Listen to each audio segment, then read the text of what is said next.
Si Jonard ay isang simpleng bata na nakatira sa isang maliit na baryo sa probinsya. Siya ay 12 taong gulang at nag-iisang anak ng kanyang mga magulang. Ang kanyang ama, si Mang Renato, ay isang masipag na karpentero, samantalang ang kanyang ina, si Aling Silya, ay naglalako ng mga lutong pagkain sa palengke. Sa kabila ng payak na pamumuhay, laging pinapaalalahanan ni Mang Renato at Aling Silya si Jonard na mag-aral ng mabuti upang magkaroon ng magandang kinabukasan. Ngunit tila hindi nakikita ni Jonard ang halaga ng edukasyon. Hindi siya tulad ng ibang mga bata na masaya tuwing may bagong libro o notebook. Sa halip, mas gusto niyang magpagulong-gulong sa putik, mag-akyat ng puno o tumulong sa kanyang ama sa paggawa ng mga kahoy na lamesa at upuan. Sa murang edad, bihasa na siya sa paggamit ng lagari at martilyo, at minsan ay sumasama pa siya sa ama niya sa mga proyekto nito. Para kay Jonard, ang mga mabibigat na gawain ay mas kapanapanabik kaysa sa pag-upo sa silid-aralan at pakikinig sa guro. Jonard, bakit hindi ka pa nakabihis? Huli ka na naman sa eskwela. Sigaw ni Aling Silya mula sa kusina habang nag-aayos ng mga ulam na ilalako niya. Wala naman po akong gagawin doon, nanay. Sagot ni Jonard habang hawak ang isang piraso ng kahoy na nililok niya gamit ang kutsilyo.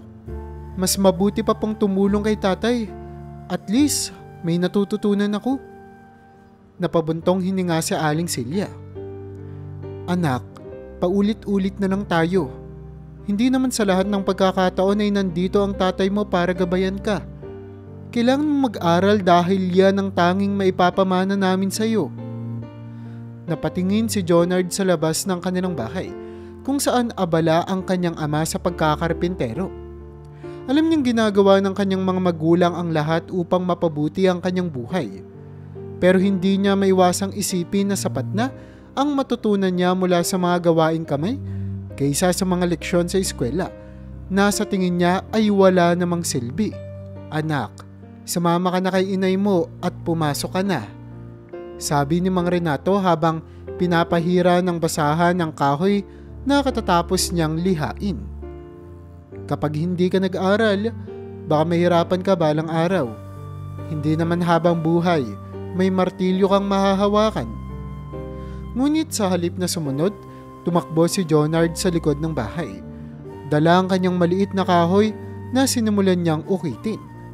Ramdam niya ang kirot ng pangaral ng kanyang ama, pero mas nanaig sa kanya ang ideya na ang buhay ay dapat pinagbubuhusan ng lakas, hindi ng pag-upo o pagbabasa lamang. Sa hapon ding iyon, dumaan ang kanyang guro, si Ginoong Lucas, sa kanilang bahay. Sinadya nitong bisitahin ng mga magulang ni Jonard upang magtanong kung bakit hindi ito pumapasok ng regular. Naku, pasensya na po, Ginoong Lucas, sabi ni Aling Silya habang hinahainan ng kape ang bisita. Matigas talaga ang ulo ng anak namin. Mas gusto niya pa kasi ang tumulong sa trabaho kaysa mag-aral. Sayang naman ang potensyal ng anak niyo, sabi ni Ginoong Lucas. Matalino naman si Jonard, pero kailangan niya lang siguro ng mas malaking dahilan para maengganyo siyang pahalagahan ng pag-aaral. Nagkatinginan si Mang Renato at Aling Silya.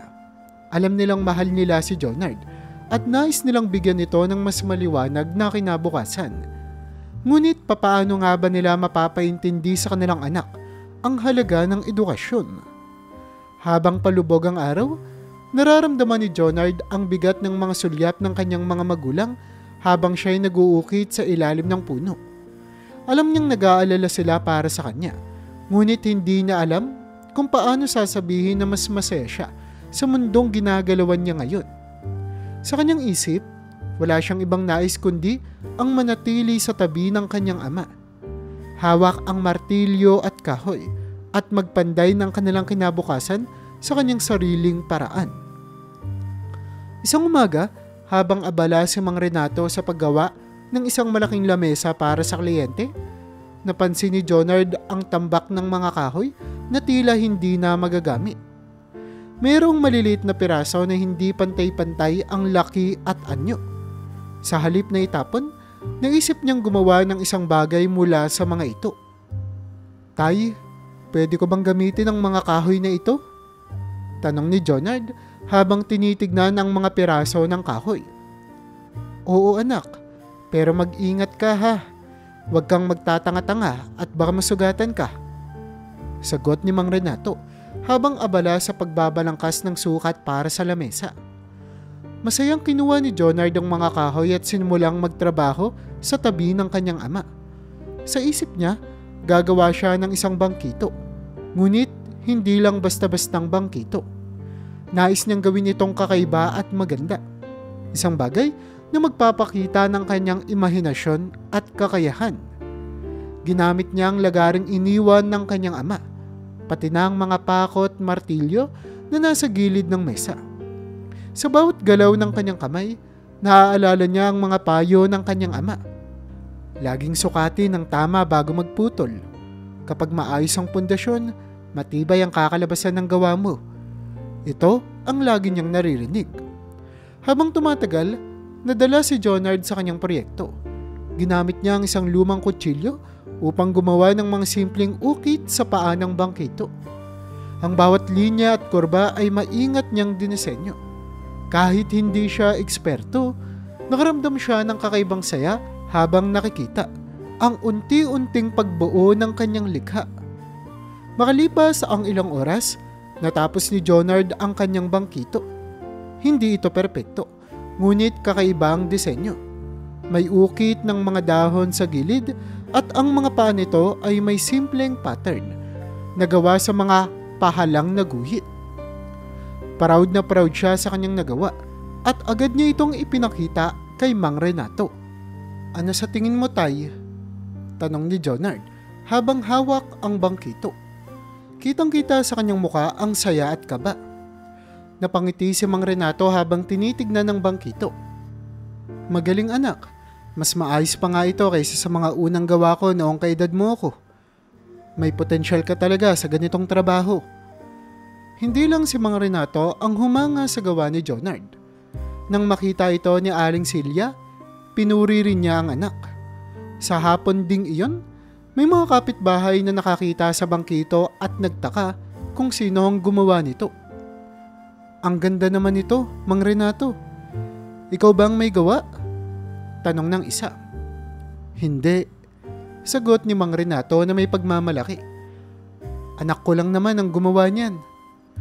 Namangha ang mga kapitbahay nang malaman na lang si Jonard, isang batang hindi mahilig mag-aral, ang may likha ng bangkito. May isang matandang babae pa ang lumapit at nagtanong kung maaari ba itong bilhin. Bilhin po? Tanong ni Jonard, nagugulat. Oo, iho. Kakaiba kasi ang disenyo. Saka bagay ito sa veranda ko, sabi ng matanda. Napatingin si Jonard sa kanyang ama. Tila humihingi ng pahintulot. Tumango si Mang Renato at ngumiti. Anak, nasa sayo ang desisyon. Sa unang pagkakataon, nakaramdam si Jonard ng halaga sa kanyang nagawa. Hindi lang pala ito basta laro para sa kanya. Maaari pala itong maging seryosong bagay na kinikilala ng ibang tao. Bagamat masaya siya sa pagbebenta ng bangkito, mas mahalaga sa kanya ang papuri at pagkilala ng kanyang ama at ng ibang tao. Simula noon, mas lumalim ang interes ni Jonard sa pagkakarpintero at sa isip niya, maaari niyang gamitin ang kanyang talento upang magdala ng kasiyahan at kaginhawaan sa iba. Isang araw, habang abala si Mang Renato sa paggawa ng isang malaking aparador para sa isang kliyente, dumating si Aling Minda, isa sa kanilang kapitbahay. Halata sa mukha nito ang pagkabahala habang papalapit sa bahay nila Jonard. Renato, pwede mo ba akong tulungan? Nasira kasi ang pintuan sa kusina namin. Hindi ko na maisara ng maayos at natatakot akong baka may pumasok na hayop kapag gabi. Wika ni Aling Minda. Pumasok si Jonard sa usapan bago pa makasagot ang kanyang ama. Ako na lang po ang gagawa, Aling Minda. Sabik niyang sabi. Kaya ko po yan. Jonard, ani Mang Renato habang nagpipilit huwag matawa. Sigurado ka ba? Baka masira mo lang lalo. Subukan mo nga anak. Dagdag naman ni Aling Silya, bahagyang nakangiti. Alam ko namang may natutunan ka na sa pagtutulong mo sa tatay mo. Nagbuntong hininga si Mang Renato, ngunit hindi na tumutol. O sige, gawin mo. Pero siguraduhin mong maayos ang trabaho mo. Aling Minda, pasensya na kung siya ang gagawa ha. Mukhang gustong-gusto niya patunayan ang sarili niya eh. Dinala ni Jonard ang kanyang mga gamit, lagari, martilyo at ilang pako, papunta sa bahay ni Aling Minda. Pagdating doon, sinuri niya ang pintuan. Napansin niyang ang bisagra ang problema. Ito ay kalawangin at halos malaglag na sa pinto. Tumutukod din ang ilalim ng pinto sa sahig dahil medyo lumobo ito, dala ng kahalumigmigan. Ayos lang po ito, Aling Minda, sabi ni Jonard habang tinutulungan siyang alisin ang pintuan mula sa mga bisagra. Kailangan lang palitan ng bagong bisagra at bawasan ng kaunti itong ilalim para hindi na tumukod. Sa loob ng 2 oras, maingat na inayos ni Jonard ang pintuan. Ginamitan niya ng lagari upang paiksiin ang ilalim nito, habang pinalitan niya ang mga luma at kalawangin na bisagra ng bago. Sinigurado niyang tama ang pagkakasuot ng mga pako at maayos ang pagkakakabit ng mga bagong bisagra. Pagkatapos ng kanyang trabaho, sinubukan niyang isara at buksan ang pintuan. Wala na itong sabit at maayos nang gumagalaw. Tingnan niyo po, Aling Minda. Ayos na po ang pinto niyo, ani Jonard, pawisan ngunit masaya. Sinubukan ni Aling Minda ang pintuan at napangiti. Aba, Jonard, ang galing mo. Parang profesional ang gumawa. Dumating si Mang Renato upang tignan ang trabaho ni Jonard. Sinuri niya ang bawat bahagi ng pintuan at bahagyang tumango. Maganda nga ang gawa mo, anak. Maayos ang sukat at mukhang matibay. Pero tandaan mo, laging siguraduhing pantay ang pako para mas maganda ang itsura. Salamat, Tay. Saka naintindihan ko na rin po kung bakit mahalaga ang tamang sukat bago magputol. Sagot ni Jonard na may ngiti sa kanyang muka. Magkano ang bayad namin sa iyo, Jonard? Tanong ni Aling Minda habang nagbubukas ng kanyang pitaka. Naku, wag na po. Sagot ni Jonard. Masaya na po ako na natulungan ko kayo. Ngunit nagpumilit sa Aling Minda at nagbigay ng ilang barya bilang pasasalamat.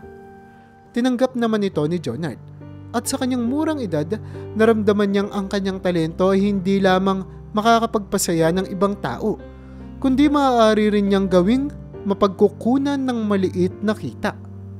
Simula noon, naging usap-usapan sa baryo ang galing ni Jonard. Kapag may nasisira sa mga bahay ng kapitbahay, siya na ang unang tinatawag. Hindi man siya mahilig sa pag-aaral sa silid-aralan, naipapakita niya ang kanyang talino at kakayahan sa pamamagitan ng kanyang mga gawa. Makalipas ang ilang linggo, kumalat na sa buong baryo ang balita tungkol sa galing ni Jonard sa pagkakarpintero. Isang araw, lumapit sa kanila ang isa pang kapitbahay, si Mang Kaloy. Isang matandang mag-isang nabubuhay at halos walang kakayahang mag-ayos ng kanyang bahay. Ang kanyang tirahan ay yari sa pinagtagpi-tagping kahoy at yero na halos bumagsak na dahil sa katandaan. Renato, bungad ni Mang Kaloy habang kinakalog ang kamay ni Mang Renato. Alam kong marami kang ginagawa pero baka pwede mo akong matulungan sa bahay ko. Baka naman masilip mo lang kung paano ko maiaayos ang mga dingding at bubong. Wala na talaga akong maayos na matutulugan kapag umuulan eh. Bago pa man makasagot si Mang Renato, agad na sumingit si Jonard. Ako na po, Mang Kaloy. Gagawin ko pang maganda ang bahay niyo. Anak, sigurado ka ba? Hindi ito simpleng pag-aayos lang ng pinto. Kailangan dito ng plano at matibay na pagkakagawa. Seryosong sabi ni Mang Renato. Opo, Tay. Alam kong kaya ko po ito. Basta, tutulungan niyo po ako kung may hindi ako alam. Sagot ni Jonard, puno ng kumpiyansa. Sa tulong ng ilang kakilala nilang karpintero, sinimulan ni Jonard ang proyekto. Una, sinuri niya ang buong bahay ni Mang Kaloy, mula sa pundasyon hanggang sa bubong. Napansin niya na mas mainam kung gagawin na lang itong maliit na bahay kubo. Mas matibay at mas simple ang disenyo kaysa ayusin pa ang dati nitong istruktura. Nagplano si Jonard at gumamit ng mga simple ngunit praktikal na disenyo. Sa loob ng ilang araw, abala siyang nangalap ng mga materyales, mga kawayan, pawid at kahoy mula sa mga tao sa baryo na handang mag-donate. Nagpasya siyang magtulong-tulong ang mga kalalakihan sa baryo, habang siya naman ang magpaplano ng detalye at gagawa ng mga sensitibong bahagi. Habang gumagawa, naroon si Mang Renato upang magbigay ng gabay. Jonard, huwag mong kalimutang tiyaking pantay ang mga haligi. Kung hindi, baka hindi tumagal ang bahay kubo. Yes, tay. Nasukat ko na po lahat. Sagot ni Jonard habang pinupukpok ang isa sa mga kawayan para gawing poste. Sa tulong ng kanyang determinasyon at kaalaman, natapos ang bahay kubo sa loob ng 2 linggo. Maliit ito ngunit matibay. May maaliwalas na bintana at simpleng disenyo na akma sa pangangailangan ni Mang Kaloy.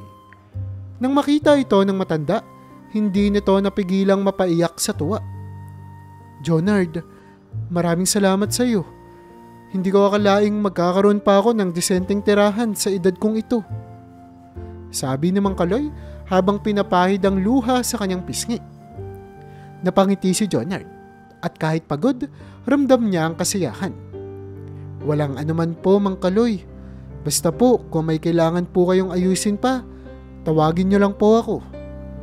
Pinuri ng mga tao sa baryo ang ginawa ni Jonard, lalo na't isa siyang batang hindi nag-aaral ngunit may likas na talento at malasakit sa kapwa. Ang kanyang ama, si Mang Renato, ay tahimik lang na nakangiti habang nakatingin sa kanyang anak. Anak, proud ako sa iyo, sabi ni Mang Renato sa kanilang pag-uwi. Salamat, tay, pero natutunan ko po lahat ng ito dahil sa inyo, sagot ni Jonard habang binubuhat ang kanyang gamit. Sa araw na iyon, mas lumakas ang loob ni Jonard na ipagpatuloy ang kanyang hilig. Napatunayan niya na ang pagiging magaling ay hindi palaging nasusukat sa pag-aaral, kundi sa kung paano mo ginagamit ang iyong talento upang tumulong at magbigay kasiyahan sa iba. Isang umaga, habang naglalaro ang mga bata sa baryo, napansin ni Jonard ang mga laruang kahoy na gamit nila. Karamihan dito ay mga sirang truck-truckan, kahoy na kabayo at iba pang simpleng laruan na gawa ng kanilang mga magulang o lolo at lola. Ang ilan ay hindi na gumagalaw ng maayos at ang iba naman ay halos buhaghag na ang kahoy. Habang pinagmamasdan ng mga bata, may lumapit sa kanya, si Nilo, isa sa mga bata na madalas niyang nakikita sa paligid.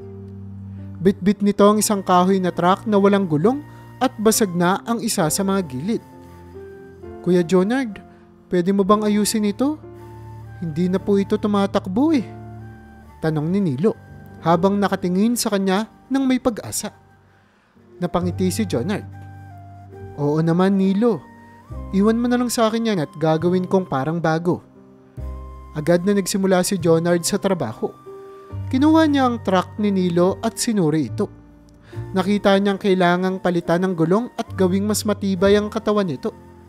Kumuha siya ng mga natitirang piraso ng kahoy mula sa tambakan nila ng kanyang ama at sinimulang gupitin ito sa tamang sukat. Habang ginagawa niya ang laruan, lumapit ang iba pang mga bata. Dala ang kani-kanilang sirang mga laruan. May kahoy na kabayo na nawalan ng paa, isang simpleng kotse na may basag na katawan at iilang laruang wala ng hugis dahil sa tagal nang napaggamit. Sa halip na mainis, mas lalong ginanahan si Jonard. Isa-isa lang ha, sabi niya habang naglalagay ng bagong gulong sa truck ni Nilo. Huwag kayong mag-aalala, aayusin ko lahat yan. Sa buong hapon, abala si Jonard sa pagkukumpuni ng mga laruan. Nilagyan niya ng bagong gulong ang truck, inayos ang paa ng kahoy na kabayo at pinakinis ang mga lumang laruan gamit ang liha. Dinagdagan niya rin ng kakaunting detalye tulad ng ukit na disenyo sa kahoy na kotse, para mas maganda ito tignan. Habang ginagawa niya ito, napansin ni Mang Renato ang anak. "Mukhang abala ka dyan, anak. Ano na naman ang ginagawa mo?" tanong nito, bagamat alam niyang masaya ang anak sa ginagawa. "Binibigyan ko lang po ng bagong buhay ang mga laruan nila, tay," sagot ni Jonard habang ngumingiti. "Sayang naman po kung itatapon nila magagamit pa naman." Kinagabihan, isa-isa nang bumalik ang mga bata upang kunin ang kanilang mga laruan. Nang makita nila ang resulta, hindi may tatanggi ang kanilang saya. "Kuya Jonard, parang bago na. Ang ganda," sabi ni Nilo habang pinapaikot ang bagong gulong ng kanyang truck. "Salamat kuya, hindi na ito mukhang sirang-sira," sabi naman ng isa pang bata habang tinitignan ang kahoy na kabayo. Masayang-masaya si Jonard habang pinagmamasdan ang mga batang naglalaro gamit ang mga laruan na siya mismo ang nag-ayos. Para sa kanya, hindi lang ito simpleng trabaho. Isa itong paraan upang magdulot ng kasiyahan sa iba. Kinabukasan, naging usap-usapan sa baryo ang ginawa ni Jonard. May mga magulang na lumapit kay Mang Renato upang pasalamatan ito sa pagpapalaki ng isang bata na marunong magbigay pahalaga sa kapwa. Si Jonard, sa kabila ng murang edad, ay nagiging inspirasyon, hindi lang sa mga bata kundi pati na rin sa matatanda sa kanilang baryo. Ngayon, mas lalong naisip ni Jonard na ang kanyang talento ay may malaking halaga, hindi lang para sa kanya, kundi para rin sa kanyang komunidad. Ito ang nagtutulak sa kanya na magpatuloy, hindi lamang upang hasain ang kanyang kakayahan, kundi upang patuloy na makatulong sa iba. Sa edad na 18, masipag na si Jonard sa pagtulong sa kanyang ama sa trabaho bilang karpintero. Nakikilala na siya sa kanilang baryo bilang isang bihasang manggagawa kahit na wala siyang formal na edukasyon. Isang hapon, pauwi siya kasama si Mang Renato matapos ang maghapong paggawa ng mga muebles para sa isang kliyente. Habang tinatahak nila ang masungit na daan sa tabi ng ilog, napansin ni Jonard ang isang maliit na kubo na halos bumagsak na dahil sa lakas ng hangin noong nakaraang gabi. Mula sa kubo, narinig niya ang umiiyak na tinig ng isang bata. Agad niyang binitawan ang kanyang mga daladala at tumakbo papunta roon. "Tay, may bata doon!" sigaw niya sa ama habang tinuturo ang kubo. "Jonard, dahan-dahan, baka delikado," paalala ni Mang Renato. Nang marating niya ang kubo, nakita niya ang isang batang babae na nasa loob, nanginginig sa takot. Isa sa mga haligi ng kubo ay halos natumba na at ang bubong ay gumuguhong pabagsak. Agad siyang pumasok at hinawakan ang kamay ng bata. "Huwag kang mag-alala, ililigtas kita," mahinahong sabi ni Jonard habang pilit na binibigyan ng lakas ng loob ang bata. Kahit nag-aalangan, lumapit ang bata kay Jonard. Mabilis niyang inalalayan ito palabas at ilang saglit pa, tuluyan nang bumagsak ang kubo. Napaupo si Jonard sa damuhan. Hawak pa rin ang kamay ng bata. "Anong pangalan mo?" tanong ni Jonard habang pinupunasan ng pawis sa noo. "Mary po," sagot ng bata. Nanginginig pa rin. Saktong dumaan si Mang Renato upang tignan ang kalagayan ng dalawa. "Ano anak? Ayos ka lang ba? Mabutit nakaligtas kayong dalawa." "Opo, tay. Pero mukhang takot na takot itong batang si Mary. Baka gusto niyong umuwi sa kanila para mahatid natin siya," sagot ni Jonard habang tinitignan si Mary. Inalalayan nila si Mary pabalik sa bahay nito. Malapit lang pala ito sa kubo ngunit walang tao roon nang mangyari ang insidente. Pagkarating nila sa bahay, sinalubong sila ng isang lalaki na nasa kaligitnaan ng edad na 30. Malalim ang kanyang boses at seryoso ang kanyang muka. Ngunit nang makita si Mary, agad itong tumakbo papalapit. "Mary, anong nangyari?" tanong ng lalaki habang niyayakap ang anak. "Nasira po yung kubo, tay, pero niligtas po ako ni kuya," sabi ni Mary. Itinuturo si Jonard. Napatingin ang lalaki kay Jonard at Mang Renato. Maraming salamat sa inyo. Hindi ko alam kung anong mangyayari kung wala kayo. Walang anuman po. Mabutit walang masamang nangyari kay Mary. Sagot ni Jonard na may ngiti. Ako nga pala si James. Sabi ng lalaki habang iniaabot ang kamay kay Jonard. Nagkamayan sila bilang tanda ng pasasalamat at pagkilala. Simula noon, nagkaroon ng ugnayan ng pamilya ni James at nina Jonard. Napansin ni Jonard na napakabait ni Mary at masayahin, ngunit laging nag-aalala si James para sa kanya. Hindi nagtagal, madalas nang dumalaw si James sa kanilang bahay, dahilan upang mas lalo pang mapalapit si Jonard sa kanya. Sa murang edad, si Jonard ang nagpakita ng tapang na nagbigay ng bagong simula para kay Mary at James. Pagkalipas ng ilang araw, matapos iligtas si Mary mula sa gumuhong kubo, napansin ni Jonard na madalas itong dumadalaw sa kanilang bahay, kasama ang ama nitong si James. Kapag natatapos ang araw na puno ng gawain, masaya si Mary na umuupo sa tabi ni Jonard habang ito'y nagtatrabaho. Ngunit isang araw, napansin ni Jonard na tila malungkot si Mary. Mary, bakit parang ang tahimik mo ngayon? Tanong ni Jonard habang nililinis ang isang kahoy na ginamit nila sa paggawa ng mesa. Nasira po kasi yung paborito kong laruan. Sagot ni Mary. Hawak ang isang kahoy na manika, nasira na ang ulo at braso. Bigay pa po ito ni nanay bago siya mawala. Ayoko po sanang itapon pero hindi ko na rin po magagamit. Nakaramdam ng awa si Jonard. Alam niyang mahalaga kay Mary ang laruang iyon. Sa halip na hayaan itong malungkot, agad niyang kinuha ang manika at maingat na sinuri.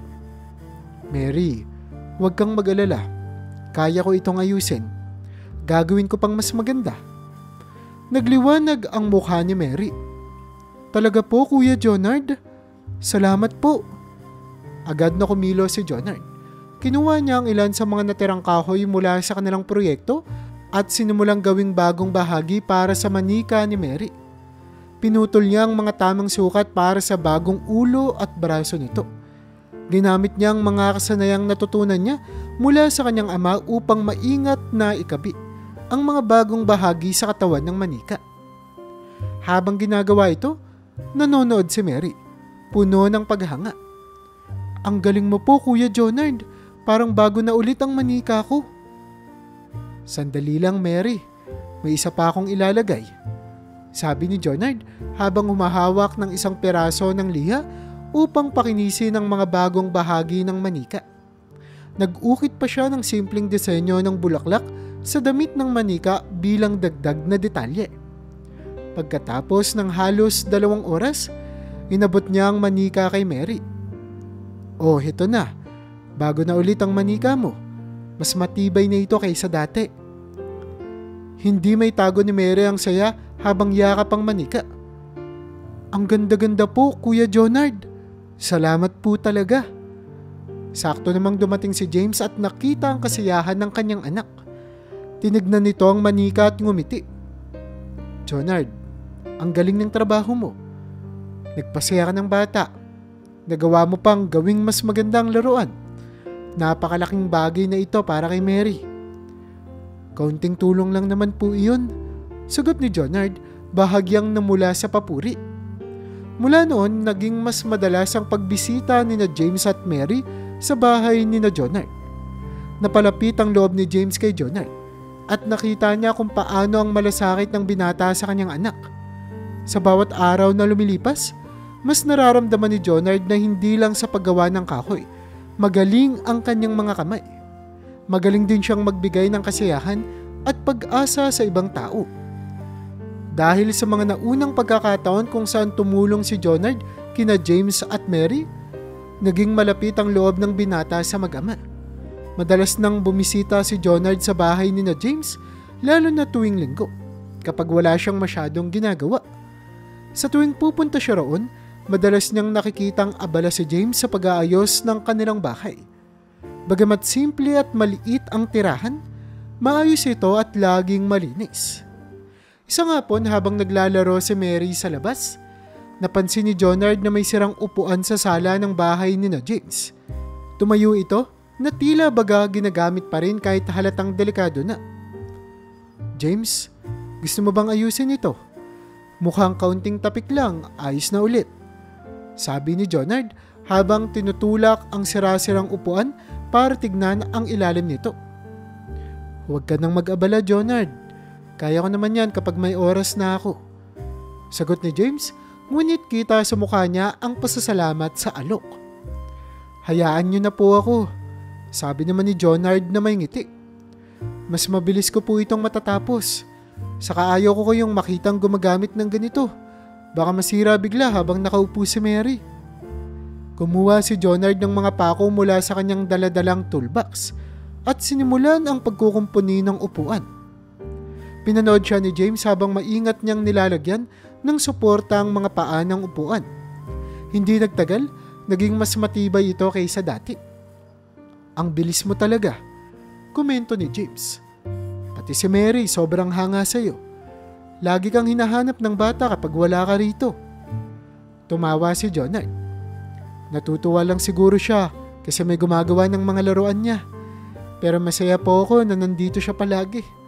Magaan siyang kausap at palaging masiglang bata. Habang iniinom nila ang mainit na kape na inihanda ni James, nagkwentuhan sila tungkol sa buhay. Sinabi ni Jonard kung paano siya natutong magkarapintero sa murang edad at kung gaano niya hinahangaan ng kanyang ama sa kasipagan nito. Hindi rin niya napigilang purihin ang tiyaga ni James bilang isang ama. Sa totoo lang, ang swerte ng batang si Mary. Sa'yo, James. Kitang-kita ko kung paano mo siya inaalagaan. Hindi madaling maging magulang, lalo na sa mga ganitong pagkakataon. Sabi ni Jonard. Salamat, Jonard, pero sa totoo lang, malaki rin ang utang na loob ko sa'yo. Simula nang makilala ka namin, parang mas naging masaya at ligtas si Mary. Lagi siyang nakangiti dahil sa mga ginagawa mo para sa kanya. Sagot ni James, na halatang seryoso sa sinasabi. Napangiti si Jonard. Sa murang edad, hindi niya inaasahan na magiging bahagi siya ng buhay ng ibang tao ng ganito. Ngunit sa tuwing nakikita niyang masaya si Mary at ang kanyang ama, nararamdaman niya ang kahalagahan ng kanyang ginagawa. Simula noon, naging natural na kay Jonard ang tumulong sa simpleng gawain sa bahay ni na James. Minsan, tinutulungan niya itong maglinis o mag-ayos ng ibang sirang kasangkapan. Nagkaroon ng maayos na relasyon si Jonard hindi lang kay Mary, kundi pati na rin sa tatay nitong si James, na naging parang kaibigan at tagapayo na rin sa kanya. Sa bawat araw na lumilipas, mas naging malalim ang kanilang samahan at unti-unti nang nakikita ni Jonard na hindi lamang sa karpinterya siya magaling. Magaling din siya sa pagbuo ng mga ugnayan na may puso at malasakit. Isang araw, habang abala si Jonard at ang kanyang ama sa paggawa ng mga bagong muebles para sa isang malaking kliyente, dumating si James. Bit-bit nito ang isang basket ng pagkain na agad niyang inihain sa dalawa.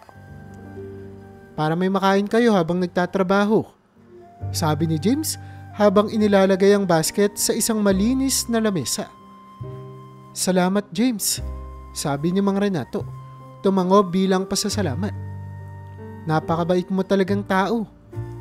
Habang kumakain ng mag-ama, napansin ni James ang mga disenyo ng muebles na ginagawa ni na Jonard.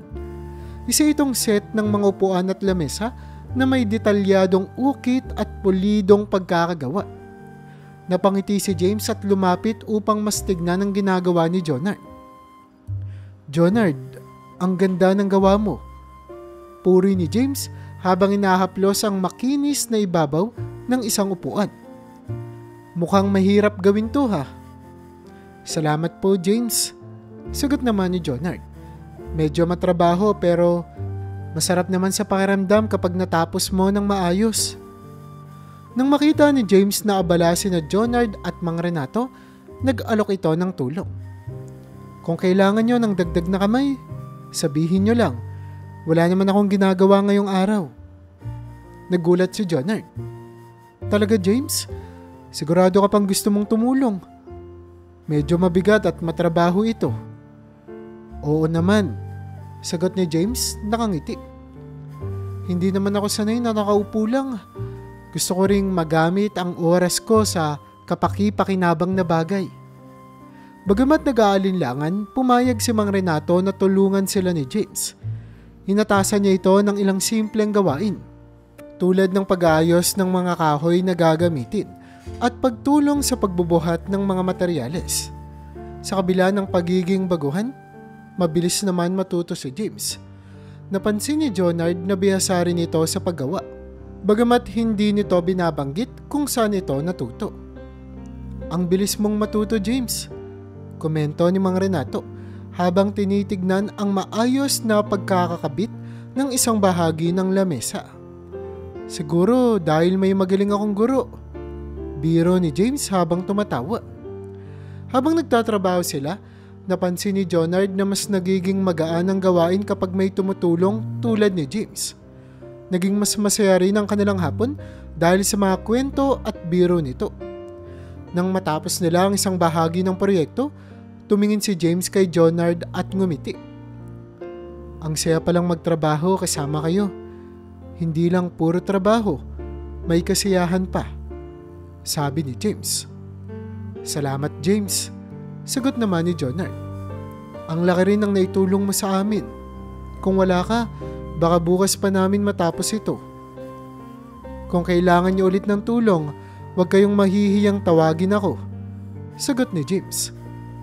Masaya akong makatulong, lalo na sa mga taong katulad ninyo. Simula noon, tuwing may malaking proyekto sina Jonard at Mang Renato, madalas silang alokin ni James ng tulong.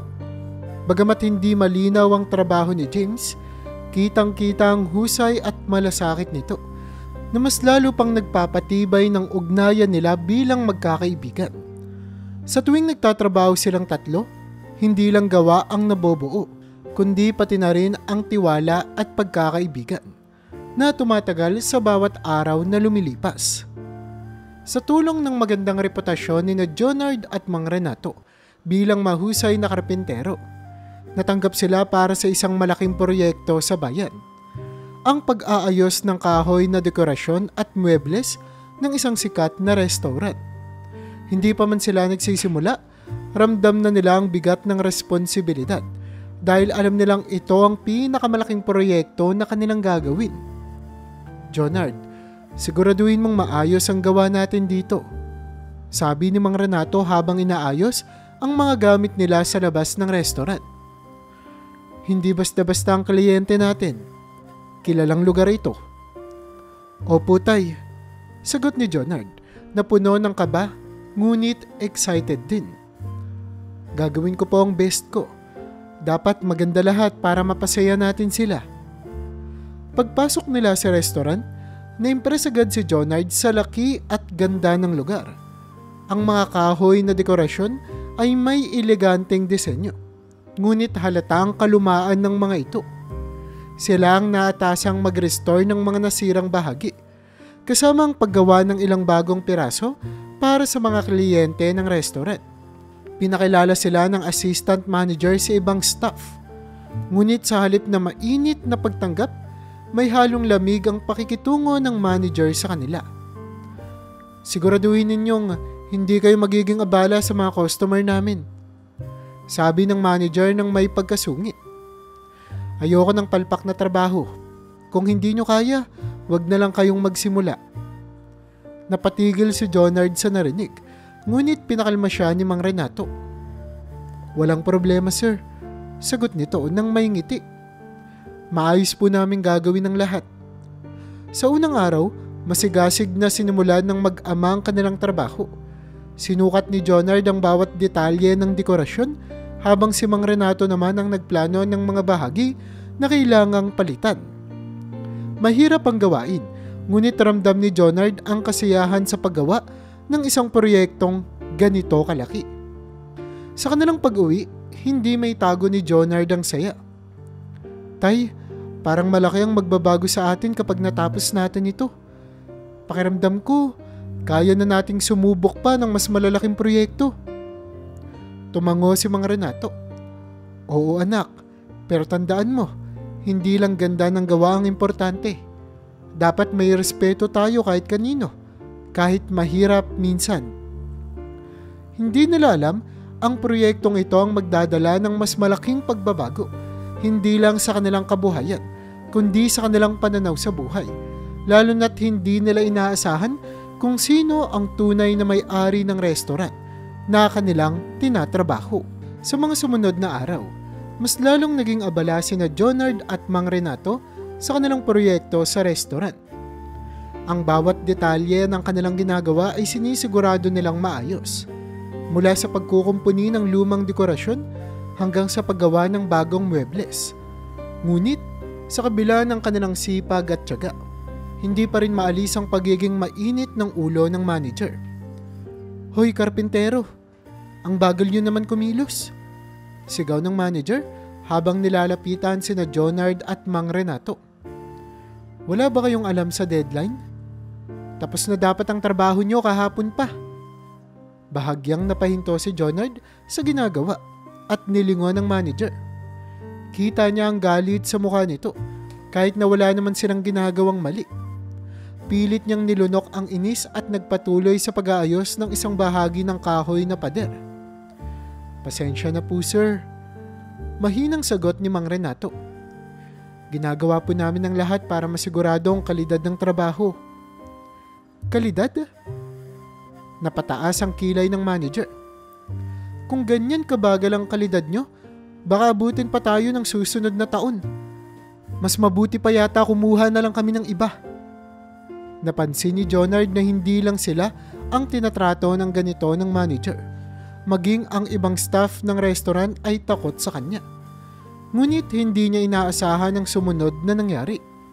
Habang nagpipinta si Jonard sa isang bahagi ng dekorasyon, bigla na lamang pumasok ang galit ng manager nang hindi sinasadyang matapon ang isang lata ng pintura malapit sa kanyang sapatos. "Anong kalokohan to?" sigaw ng manager habang tumuturo sa talsik ng pintura sa sahig. "Napaka-inutil nyo. Hindi ba kayo marunong magtrabaho ng maayos?" Nagulat si Jonard sa galit nito. Ngunit bago pa man siya makapagsalita, biglang hinampas ng manager ang mesa, dahilan upang mabuhos ang pintura. Hindi lang sa sahig, kundi pati na sa damit ni na Jonard at Mang Renato. "Tama na po," sabi ni Jonard. Bahagyang nawala ang kanyang kontrol sa emosyon. "Ginagawa po namin ang lahat ng makakaya namin. Hindi naman po kailangan ganito ang trato niyo sa amin." Ngunit imbis na magpakumbaba, mas lalong nagalit ang manager. "Wala akong pakialam. Basta gawin niyo ng mabilis at maayos ang trabaho niyo. Kung hindi, maghahanap kayo ng ibang lugar na pwede niyong pagtrabahuan." Napatigil si Mang Renato. Alam niyang hindi makatarungan ang ginagawa ng manager, ngunit pinilit niyang manahimik at pakalmahin ang anak. "Jonard, hayaan mo na," mahinahong sabi nito. Habang tinatanggal ni Jonard ang pintura sa kanyang damit, ramdam niya ang bigat ng sitwasyon. Gusto niyang ipaglaban ang kanilang dignidad, ngunit hindi niya alam kung paano gagawin ito nang hindi lumalala ang problema. Lingid sa kanilang kaalaman, isang hindi inaasahang pangyayari ang magbabago sa lahat ng ito. Dumating na si James. Habang nag-aayos si Jonard ng mga nalaglag na gamit matapos ang galit ng manager, tila nagdadalawang isip siya kung itutuloy pa ang trabaho. Ngunit naisip niyang hindi niya dapat biguin ang kanyang ama at ang reputasyon nilang mag-ama bilang mga maaasahang karpintero. "Anak, hayaan mo na," sabi ni Mang Renato. Pilit na pinapakalma si Jonard. "Huwag tayong magpapadala sa init ng ulo. Tapusin na lang natin ang trabaho at alalahanin mo kung bakit tayo narito."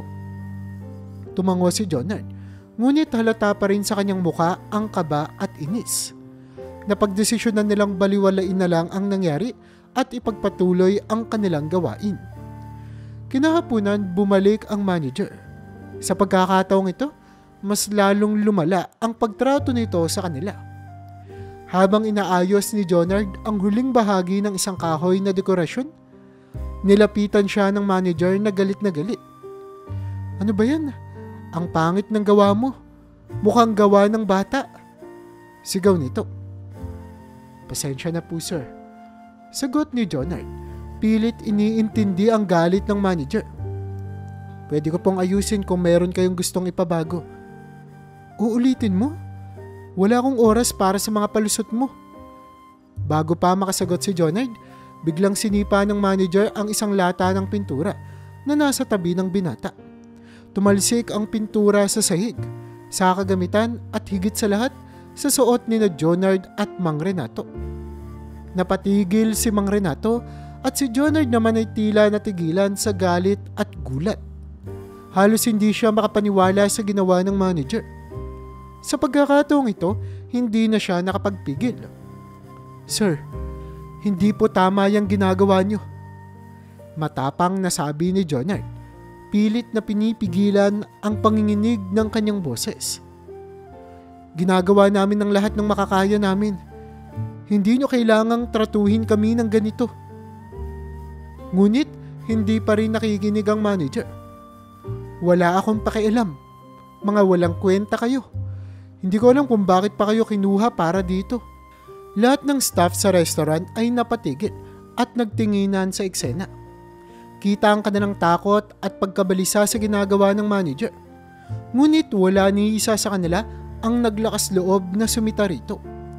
Habang tumatagal ang tensyon, biglang may narinig silang malalim na boses mula sa likuran.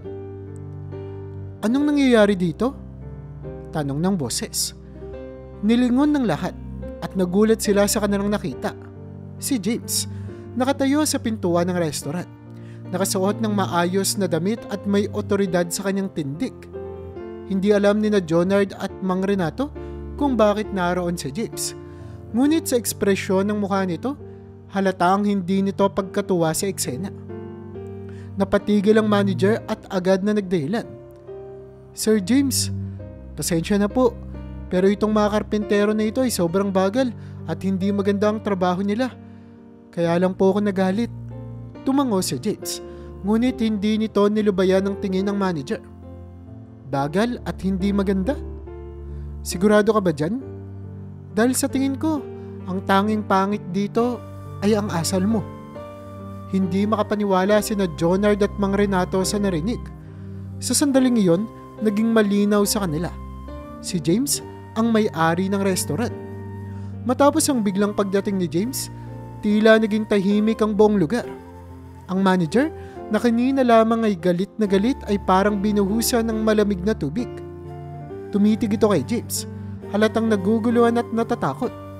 Sina Jonard at Mang Renato naman ay hindi makapaniwala sa kanilang narinig. Sir James? Tanong ng manager, halos pabulong.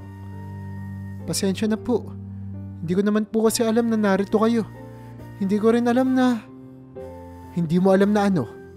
Putol ni James sa manager habang mabigat ang kanyang tingin. Hindi mo alam na dapat mong tratuhin ang lahat ng tao dito ng may respeto? O hindi mo alam na ang mga karpenterong ito ay pinili ko mismo dahil sa tiwala ko sa kanila? Halos mapalunok ang manager. Pasensya na po sir. Wala po akong masamang intensyon. Akala ko lang po kasi. Akala mo ano? Muli na namang tanong ni James. Mas malamig na ang boses. Akala mo may karapatan kang bastusin ng mga taong nagtatrabaho ng marangal para sa negosyo ko? Alam mo bang kung wala sila, wala rin ang dekorasyong ipinagmamalaki ng restaurant na ito? Nakatungo na lamang ang manager, hindi makatingin ng diretso kay James. Samantala, si Jonard ay nanatiling tahimik, ngunit hindi may kubli ang kanyang gulat. Si James, na dati niyang nakilalang simpleng ama ni Mary, ay isa palang may-ari ng isang malaking restaurant. Gayon din si Mang Renato, na parang hindi pa rin makapaniwala sa kanilang natuklasan. Pasensya na talaga, Sir James. Muling sabi ng manager. Babawi po ako. Sisiguraduhin kong... Hindi mo na kailangang bumawi, sabi ni James habang tumingin ito sa paligid. Ang kailangan mo ay magpakumbaba at humingi ng tawad sa kanila. Agad na lumapit ang manager kina Jonard at Mang Renato. Halata ang pamumula sa kanyang muka habang binibigkas ang kanyang mga salita. Pasensya na po, Mang Renato, Jonard. Hindi ko po dapat kayo tinrato ng ganito. Nagkatinginan sina Jonard at Mang Renato. Sa kabila ng lahat, tumango si Mang Renato bilang tanda ng pagpapatawad. Wala na iyon, sir. Ang mahalaga, maayos na ang lahat. Pagkatapos ng eksena, kinausap ni James ang mag-ama sa silid. Pasensya na kung hindi ko agad sinabi na ako ang may-ari ng lugar na ito. Ayoko sanang gamitan ng posisyon ko para magmukhang espesyal. Gusto ko lang makita kung paano nyo haharapin ang ganitong sitwasyon. Ngumiti si Jonard kahit halata ang pagkabigla. James, hindi namin inakala. Akala namin, simpleng kaibigan ka lang namin. Totoo yan, dagdag ni Mang Renato. Pero ngayon, mas lalo kaming humanga sa'yo. Pareho tayo, sabi naman ni James na may malambing na ngiti. Mas lalo akong humanga sa inyo dahil sa sipag at tiyaga nyo, kahit sa harap ng ganitong klaseng pagtatrato. Nang gabing iyon, sa halip na magmukhang trabaho lang ang proyekto, naramdaman ni Jonard at Mang Renato ang tunay na halaga ng kanilang ginagawa. Hindi lang pala ito para sa kabuhayan, kundi para rin sa pagbuo ng mas malalim na koneksyon sa mga taong kagaya ni James na tahimik na sumusuporta sa kanila sa likod ng lahat. Matapos ang nakakagulat na pangyayari sa restaurant, nagpatuloy sina Jonard at Mang Renato sa kanilang proyekto. Ngunit sa pagkakataong ito, ramdam nila ang respeto at suporta mula sa lahat, lalo na mula kay James. Ang dating mainit na ulo ng manager ay napalitan ng pagiging mas maingat at maayos na pakikitungo. Halatang ayaw nitong gumawa ng isa pang pagkakamali. Natapos ang proyekto ng mas maaga sa inaasahan. Nang tignan ni Jonard at Mang Renato ang resulta ng kanilang trabaho, napangiti sila. Ang kahoy na dekorasyon at muebles ay nagbibigay ng bago at eleganteng anyo sa restaurant na ikinatuwa ng mga customer at staff. Pagkatapos ng proyekto, inimbitahan sila ni James sa isang simpleng salo-salo sa restaurant bilang pasasalamat. Hindi ko ito magagawa nang wala kayo, sabi ni James habang hawak ang isang baso ng juice. Ang trabaho nyo ay hindi lang basta maayos. Ito ay talaga namang isang likhang sining. Maraming salamat, James, sagot ni Mang Renato. Hindi namin inasahan na magiging ganito kalaki ang epekto ng trabaho namin. Salamat din sa pagkakataon. Ngunit hindi natapos doon ang sorpresa ni James. Matapos kasi ang salo-salo, dinala niya sina Jonard at Mang Renato sa isang opisina sa likod ng restaurant. Doon ay ipinakita niya ang ilang mga plano at disenyo. Renato, Jonard, bungad ni James. Meron akong ilang negosyo sa paligid at nangangailangan ako ng mga bihasang karpintero para sa mga susunod kong proyekto. Gusto kong alokin kayo na maging regular na bahagi ng aking team. Kailangan ko ng mga taong may dedikasyon at galing tulad ninyo. Nanlaki ang mga mata ni Jonard. Kuya James, totoo ba yan? Para bang napakalaking oportunidad nito para sa amin? Totoo, sagot ni James. Hindi lang ito para sa trabaho. Gusto ko ring tumulong sa inyo. Renato, alam kong matagal na kayong nagsusumikap at oras na siguro para maibigay ang karampatang pagkilala sa inyo.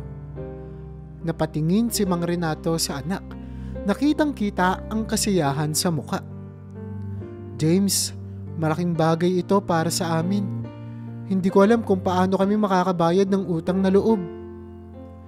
Hindi nyo naman po kailangang magbayad ng kahit na ano, sagot ni James. Ang gusto ko lang, ituloy nyo ang pagiging mabuting tao at magaling na manggagawa. Simula noon, nagbago ang buhay ni Jonard at Mang Renato. Hindi lamang sila naging bahagi ng mas malaking proyekto, kundi nagkaroon din sila ng pagkakataong mapalago ang kanilang karpinterya. Sa tulong ni James, nakilala ang kanilang pangalan sa iba't ibang lugar at nagsimula silang tumanggap ng mas malalaking kliyente. Si Jonard, na dati simpleng batang walang hilig sa pag-aaral ay ngayon ay naging isang respetadong karpintero na hinahangaan sa kanilang komunidad. Ngunit higit sa lahat, natutunan niya ang kahalagahan ng respeto, sipag at pagkakaroon ng mga tamang tao sa paligid na nagbibigay inspirasyon sa kanya upang magpatuloy. Ang pagkakaibigan nila ni James ay naging isang pundasyon na nagdala sa kanila ng tagumpay at mas maayos na buhay.